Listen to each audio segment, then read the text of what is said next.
इराणच्या विरोधामध्ये अमेरिका आणि इस्रायल यांनी जी कारवाई सुरू केलेली आहे त्याला आता एक आठवडा पूर्ण झालेला आहे। गेल्या शनिवारी ही कारवाई सुरू झाली आणि आज शनिवार आहे। आठवड्याभरामध्ये बऱ्याच काही घटना घडल्या आणि आपल्या आयुष्यावरती या सगळ्याचा मोठा परिणाम झालेला आहे। आपल्या आयुष्यामध्ये ज्या काही आपल्या दैनंदिन गरजा आहेत, ज्या काही गोष्टी आहेत, जसं की गॅस असेल, फळं असतील, पेट्रोल असेल, या सगळ्यांवरती परिणाम होतोय। एका आठवड्यामध्येच इतकी भयानक परिस्थिती आहे।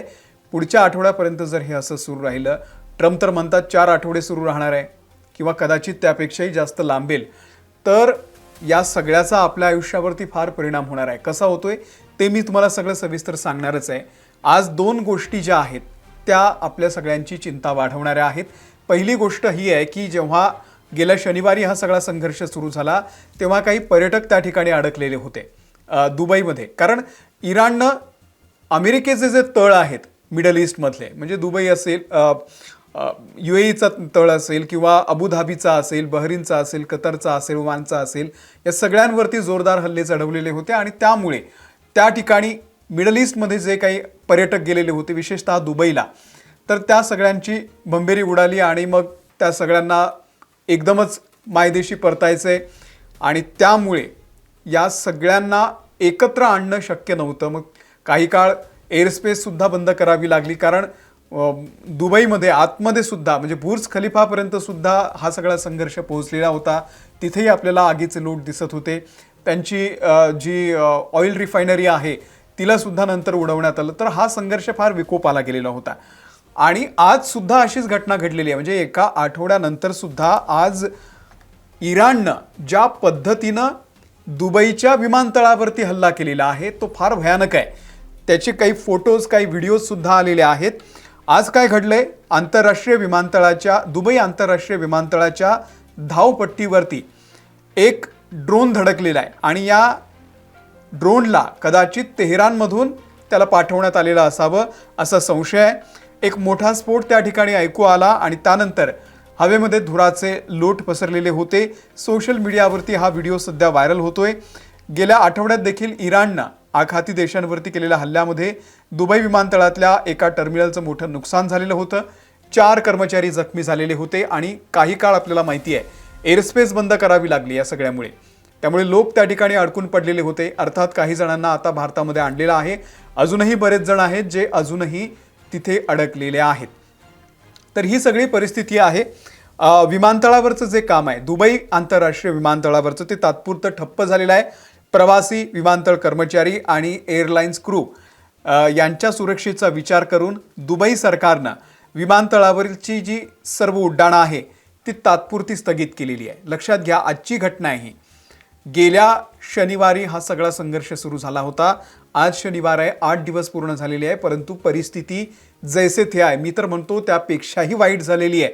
कारण मिडल ईस्टमध्ये जे देश सर्वात सेफ मानले जायचे, सुरक्षेच्या दृष्टीनं ज्या देशांचा आदर्श ठेवला जायचा, दुबई असेल, UAE असेल, अबुधाबी असेल, की काय संपन्नता आहे तिथे, कशा पद्धतीनं डेव्हलपमेंट आहे, कशा पद्धतीने आज त्या देशांमध्ये अक्षरशः सगळे सैरावैरा पळत आहेत। म्हणजे या जगामध्ये आता कुठलंही काय म्हणतो आपण सेफ किंवा सुरक्षित ठिकाण राहिलेलं नाही आहे, हे दुबईनं आपल्याला दाखवून दिलेलं आहे। आणि त्यामुळे आजची सुद्धा परिस्थिती तीच आहे। या घटनेनंतर एमिरेट्सनं म्हणजे दुबईला येणारी जी त्यांची सगळी उड्डाणं आहेत ती पुढच्या सूचनेपर्यंत रद्द केलेली आहेत। ज्या प्रवाशांचं बुकिंग 28 फेब्रुवारी ते 31 मार्च या दरम्यान झालेलं आहे त्यांना तिकीट रद्द करण्याचा किंवा तारखा बदलण्याचा पर्याय देण्यात आलेला आहे। लक्षात घ्या, 31 मार्चपर्यंत ज्यांनी बुक केलेलं आहे त्यांना आपली तिकीटं रद्द करण्याचा त्यांनी पर्याय उपलब्ध करून दिलेला आहे।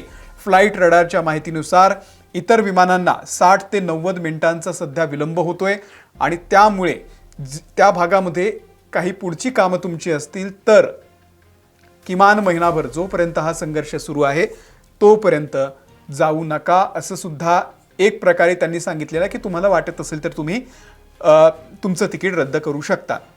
आता असं आहे की हा जो संघर्ष आहे हा थांबायचं नाव घेत नाहीये। आठवडा उलटून गेलेला आहे आणि हुर्मुझचा जो मार्ग आहे तो बंद केल्यामुळे आपल्या आयात निर्यातीवरती मोठा परिणाम झाला आहे, आपल्या शेतीवरती, आपल्या फळबागांवरती, म्हणजे आपली फळं जी आहेत, केळी असतील किंवा संत्री असतील, विशेषतः हापूसचा हा सीझन सुरू झाला आणि हे सगळा संघर्ष सुरू झालेला आहे. आपला हापूस आजही मुंबईच्या जिट्टीवरती पडून आहे, त्या ठिकाणी त्याला लोड होत नाही आहे, कारण सगळी वाहतूक जी आहे ती ठप्प झालेली आहे. आणि त्यामुळे फळं जी अशी असतात की ती 2-3 दिवस, आणि आता विशेषतः गरमी सुरू झालेली आहे, त्यामुळे फळं ही लवकर खराब होत आहेत. त्याचा एक फटका जो आहे तो शेतकऱ्यांना बसतोय. दुसरीकडे हा सगळा जो क्रायसिस आहे, या ज्या सगळ्या समस्या आहेत त्या आता आपल्या घरापर्यंत आलेल्या आहेत. आपल्या घराला जो गॅस लागतो, आपल्या गाडीमध्ये जे पेट्रोल लागतं, त्या सगळ्यावरतीच हा आता परिणाम व्हायला लागलेला आहे. दिवसेंदिवस हा सगळा संघर्ष जो आहे तो बिकट होत चाललेला आहे. बातमी दुसरी महत्त्वाची अशी आहे, पहिली बातमी तर दुबई विमानतळावरती हा सगळा जो प्रकार आहे तो अजूनही सुरूच आहे. आणि दुसरी महत्त्वाची बातमी म्हणजे घरगुती गॅस सिलेंडरच्या किमतीमध्ये 60 रुपयांची वाढ झालेली आहे. लक्षात घ्या, 60 रुपयांची वाढ म्हणजे महाराष्ट्रामध्ये 860 रुपयांना जे सिलेंडर मिळत होतं ते आता 920 रुपयांना मिळणार आहे. आजपासूनच शनिवार 7 मार्चपासून हे दर लागू झाल्याची माहिती आहे. 14.2 किलो म्हणजे 14 किलोच्या घरगुती गॅस सिलेंडरच्या किमतीमध्ये आजपासूनच ही वाढ करण्यात आलेली आहे. लक्षात घ्या, भारत हा जगातील दुसऱ्या क्रमांकाचा LPG आयात करणारा देश आहे. गेल्या वर्षी आपल्या देशामध्ये 33 दशलक्ष मेट्रिक टन स्वयंपाकाच्या गॅसचा वापर झालेला आहे. LPG हे प्रोपेन आणि ब्युटनचं मिश्रण आहे.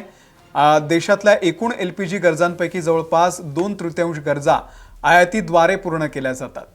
ही फार मोठी गोष्ट आहे की आपण जो स्वयंपाकाचा गॅस आहे किंवा हॉटेलमध्ये जो गॅस वापरला जातो हा सगळा आपण आयातीवरती आपण त्याच्यावरती अवलंबून आहोत. या पुरवठ्यापैकी अंदाजे 85 ते 90% मध्य पूर्वेतून येतात. म्हणजे ज्या ठिकाणी हा सगळा संघर्ष सुरू आहे त्या ठिकाणावरून हे सगळे गॅस येत असतात.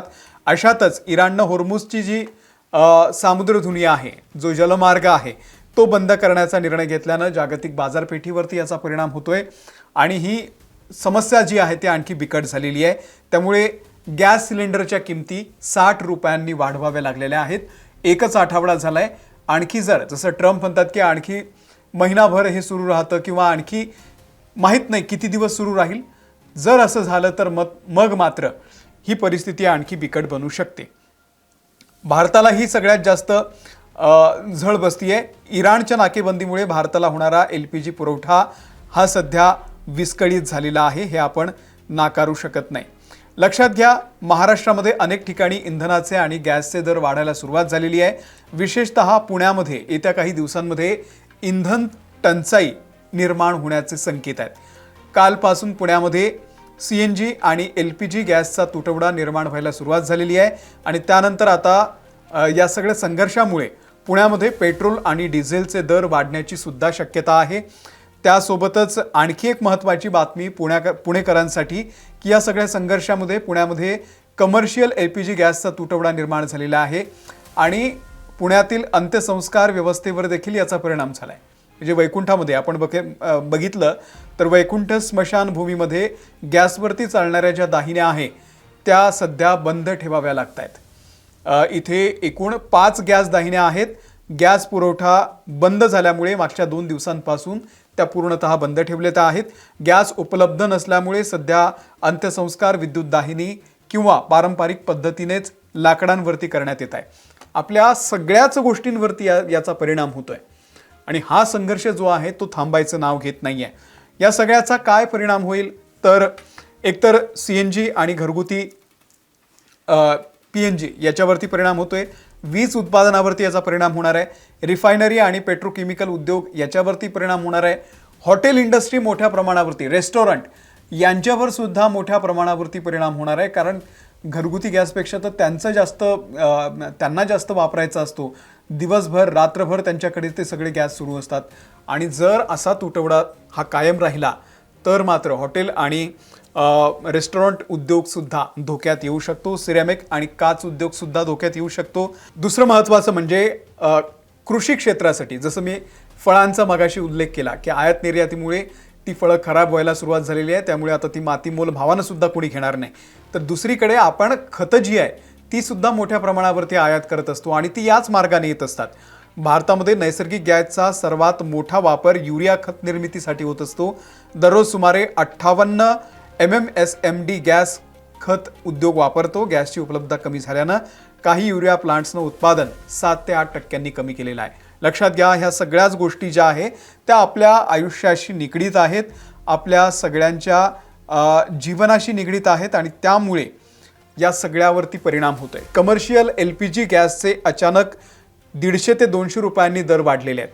यामुळे हॉटेल व्यवसाय पुढे कसा चालवायचा हा देखील प्रश्न व्यावसायिकांच्या समोर आहे. कारण ऑलरेडी हॉटेलिंग हे सर्वसामान्यांसाठी नाहीच आहे, हे मध्यम किंवा उच्च मध्यम वर्गीयांसाठी आहे आणि ते सुद्धा महाग असतं, प्रत्येकालाच परवडतं असं नाही. आणि त्यात या सगळ्या वरती जर त्याचा परिणाम झाला, जर 150-200 रुपयांनी जर तो गॅस महागलाय कमर्शियल LPG गॅस, तर मात्र मग हॉटेलिंगसुद्धा सर्वसामान्य काय तर मध्यमवर्गीय उच्च मध्यमवर्गीय सुद्धा तिकडे जाणं टाळतील. कारण ही सगळीच परिस्थिती आता सध्या बिकट होत चाललेली आहे. याबाबत कोणतीही स्पष्टता नाही आहे की हे कधी सुरळीत होईल. त्यामुळे हॉटेल मालकांचा सरकारकडे असा आग्रह आहे की त्यांनी त्वरित सहकार्य करून गॅस पुरवठ्यामध्ये सुधारणा करावी. आता अर्थात त्यांची इच्छा आहे, पण सरकार तरी काय करणार आहे? जर हा संघर्ष असा सुरू राहिला तर सरकार सुद्धा यामध्ये फार काही हस्तक्षेप करेल असं माहिती नाही. आपण एकच आशा करू शकतो की हा जो संघर्ष सुरू आहे तो लवकरात लवकर थांबावा आणि आपलं जगणं जे आहे ते सुखकर व्हावं. तर या दोन महत्त्वाच्या गोष्टी आहेत की कमर्शियल गॅस जो आहे LPG गॅस त्याचे दर 150-200 रुपयांनी वाढले, घरगुती गॅस 60 रुपयांनी वाढलेला आहे. आणि आजही दुबई असेल किंवा जे काही मिडल ईस्टमधले 15 देश आहेत, 14-15 देश ज्याच्यावरती इराण सातत्यानं अजूनही जोरदार धडामधूम त्यांचं सुरू आहे, ते काय थांबायचं नाव घेत नाही आहे. कारण एकीकडे अमेरिका आणि इस्रायल ज्या पद्धतीने इराणवरती मारा करते ते इराण हे आता थांबण्याच्या मनस्थितीत नाही आहे. आमच्यामध्ये जोपर्यंत शक्ती आहे तोपर्यंत आम्ही हा लढा देऊ असं त्यांनी सांगितलेलं आहे आणि त्यामुळे हे लवकर थांबेल असं वाटत नाही आहे. बघूयात पुढे नेमकं काय होतं आहे. तुम्हाला यामध्ये नेमकं काय वाटतंय? कोणत्या स्तरावरती चर्चा व्हायला पाहिजे जेणेकरून हा सगळा संघर्ष थांबेल आणि आपलं जगणं सुखकर होईल? तुमचं मत जे आहे कमेंट करून नक्की सांगा. या व्हिडिओमध्ये इथेच थांबतोय. ताज्या बातम्यांच्या अपडेटसाठी महाराष्ट्र टाइम्सला तुम्ही पाहत राहा. धन्यवाद.